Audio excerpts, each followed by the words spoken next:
একদিন আগের কথা।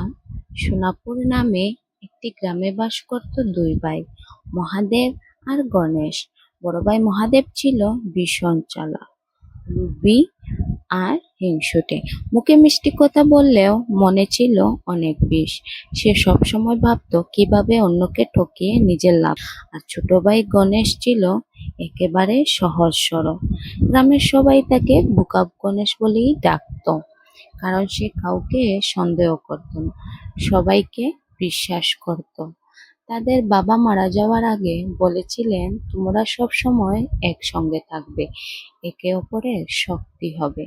কিন্তু বাবা মারা যেতেই মহাদেবের আসল রূপ বেরিয়ে। সম্পত্তি ভাগ করার দিন সে কাগজে কলমে এমন হিসাব করলো যে নিজের নামে লিখে নিল ভালো জমি, বড় পুকুর, 3টি গরু আর পাকা বাড়ি। গণেশের ভাগে পড়ল ভাঙ্গা কুঁড়ে ঘর, বেকার জমি, একটি বুড়ো বলদ আর শুকিয়ে যাওয়া একটি কুয়ো। গ্রামের মানুষ প্রতিবাদ করলেও গণেশ শুধু হেসে বলল, দাদা নিশ্চয়ই ভালো, আমার জন্য ভালোই ভেবেছেন। মহাদেব মনে মনে হাসল, এমন বোকা ভাই থাকলে আমাকে আর কেউ হারাতে পারবে না? কেউ না। দিন কেটে যেতে লাগলো। মহাদেব প্রতিদিন নতুন নতুন উপায়ে গণেশকে ঠকাতে লাগলো। কখনো নিজের ধান কাটিয়ে বলতো, পরে মজুরি দিব। কখনো নিজের গরু চড়াতে পাঠিয়ে বলতো, তুই তো আমার ভাই, টাকা কিসে? আবার গ্রামের লোকদের কাছেও মিথ্যা বলতো গণেশের নামে। গণেশ সবই জানতো, বুঝতো, কিন্তু সে কখনো রাগ করতো না। একদিন প্রচন্ড ঝড়ে তার কুঁড়ে ঘরে ছাদ উড়ে গেল।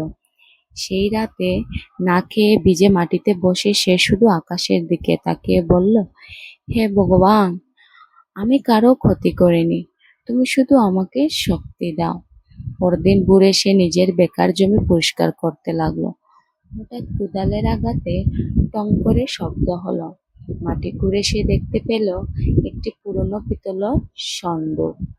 সিন্দুক খুলতেই ভিতরে ঝকঝকে সোনার মোহর, রূপার গয়না আর একটি পুরনো চিঠি। চিঠিতে লেখা ছিল, যে সৎ ও পরিশ্রমী মানুষ এই সিন্দুক খুঁজে পাবে, এই সম্পদের প্রকৃত অধিকারী সেই হবে। গণেশ সব সম্পদ নিজের কাছে না রেখে গ্রামের মুরব্বীদের ডেকে আনলো। সবাই তার সততা দেখে অবাক হয়ে গেল।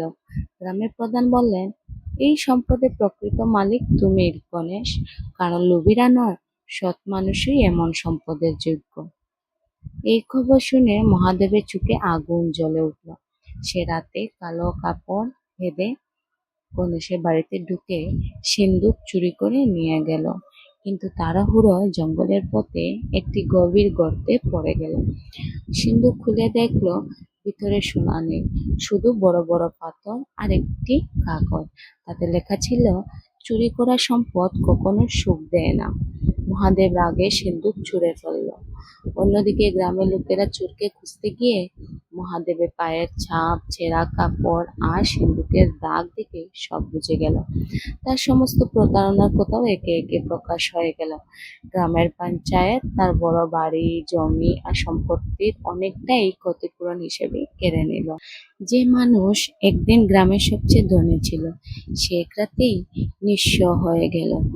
কয়েক মাস পরে এক বর্ষার রাতে মহাদেব না খেয়ে ভিজে কাপড়ে কাঁপতে কাঁপতে গণেশের দরজায় এসে দাঁড়ালো। কাঁদতে কাঁদতে বলল, ভাই, আমি তোকে সারা জীবন ঠকিয়েছি, তুই চাইলে আজ আমাকে ফিরিয়ে দিতে পারিস। গণেশ দরজা খুলে ভাইকে জড়িয়ে ধরল। দাদা, রক্তের সম্পর্ক কখনো শেষ হয় না।